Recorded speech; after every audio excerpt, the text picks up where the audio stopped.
Hey guys, welcome to Doctor's Choice Fitness Cooking Show. I'm your host, Jovana Juice Brush, and today we're going to be talking about the importance of water. But before we get into that, do me a favor and like and subscribe to the video below. And if you have questions or comments, I'll get back to you as soon as I can.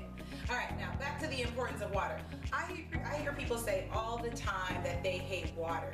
Now, this is essential. You want to lose weight or just essential for everyday life, you need water. It's a vital source. So for weight loss, not only does it help with hydration, it helps with reducing bloating. Believe it or not, the less water you drink, the more bloated you are. So if you drink more water throughout the day, you're going to decrease that bloat that you've incurred throughout the day. So the proper measurement is half your body weight in ounces. That's how much water you should be retaining a day to help you sustain bodily functions, help you lose weight, to help remove the toxins from your body. So example, if you're 150 pounds, you divide that into 2, that's 75. So that breaks down to 75 ounces per day. So make sure you're drinking your water. Whether you want to hydrate your body, hydrate your skin, or just lose weight, water is essential for your body.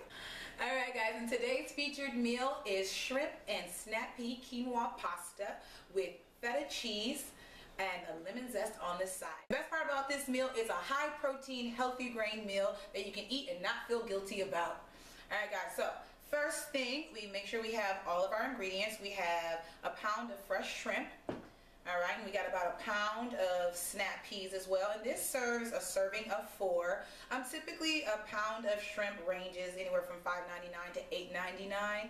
And that's a serving of 4. So, you know, just depending on how large your family is, that's typically the price. And the same for the snap peas. It generally ranges from $2.99 to $4.99 a pound. So not too expensive, these 2 ingredients. The most expensive thing is the feta cheese, which is definitely optional.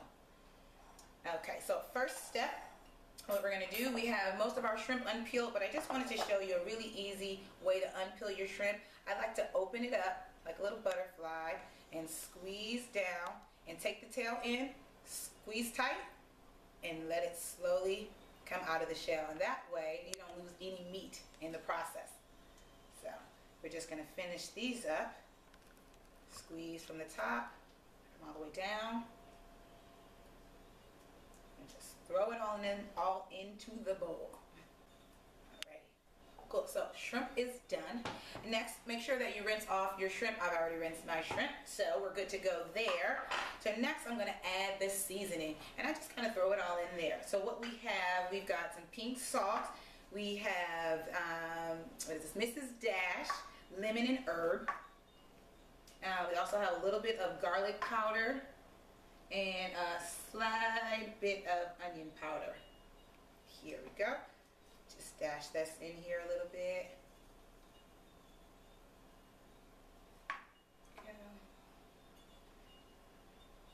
The great thing about shrimp, it's such a light protein.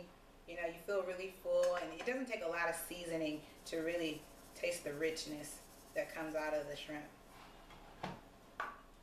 Okay, and then the last thing, garlic.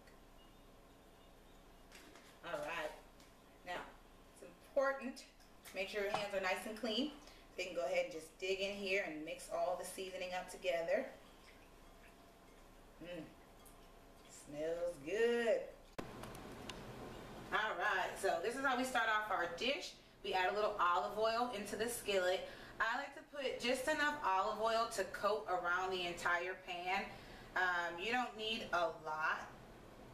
Well, this is actually kind of a bigger pan than what I usually use, so you don't need to actually coat this entire one. Just make sure that once the oil spreads out, that it covers the entire surface of the pan. So you want to place this on high just so the oil can kind of melt down into the pan, and then we'll switch it down to a medium heat.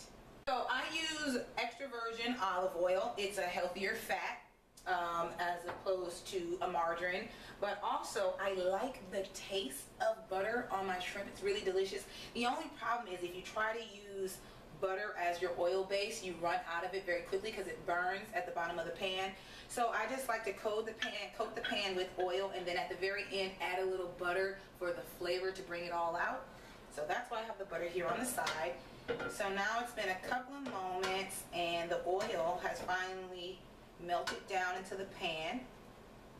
So we're going to turn the heat down to medium. All right, and then we are going to add shrimp.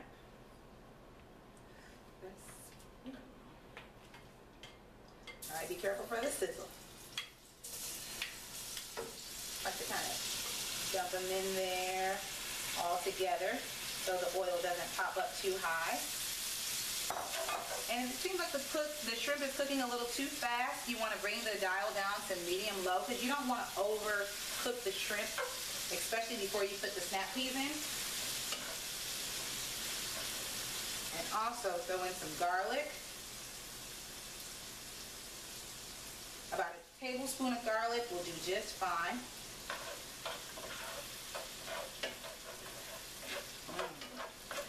Smells delicious. And remember guys, this is a serving of 4. So the great thing is once you're done making this, you can either feed your entire family or you can meal prep for 4 days. We've got our pasta noodles, which we cook al dente. And they only have 3 ingredients into this pasta. There's no wheat in it at all. So if you have celiac disease, this is a great alternative.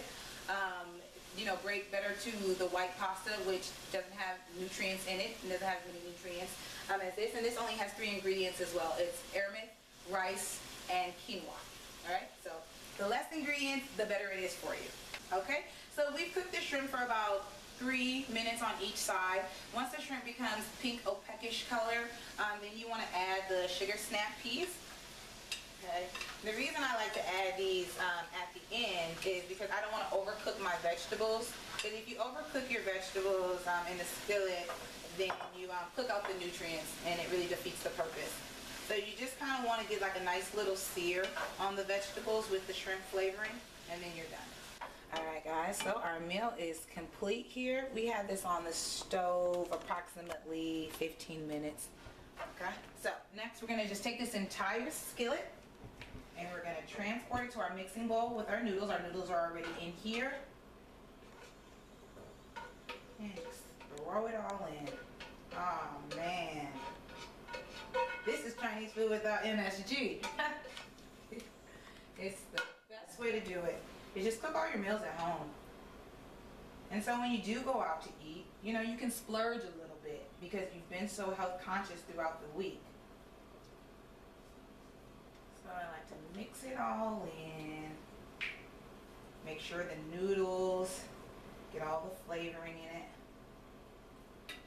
Alright.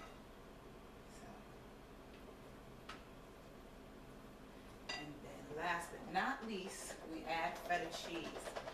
Now, with the feta cheese, it's really important. Some people like to add their cheese into the pasta. Me, I like to add the cheese per serving just because I don't like the way that feta melts into dishes. So after I refrigerate this and then I have my 1 serving, I'll put the feta cheese on top, and that's how I like to do it. But you also can put the feta cheese into the pasta if you like while it's hot. Alright guys, so I'm going to scoop out about a serving. And how I break down my servings, really simplistic. This feeds a family of 4, or it's a serving of 4. So I just divide this bowl into 4 parts. You can do that with Tupperware, you can do that with a plate, you know, just as long as you have an area to store it in. Just make sure that you separate it so your portions have already been done. Portion control, controlled. All right, bon appetit.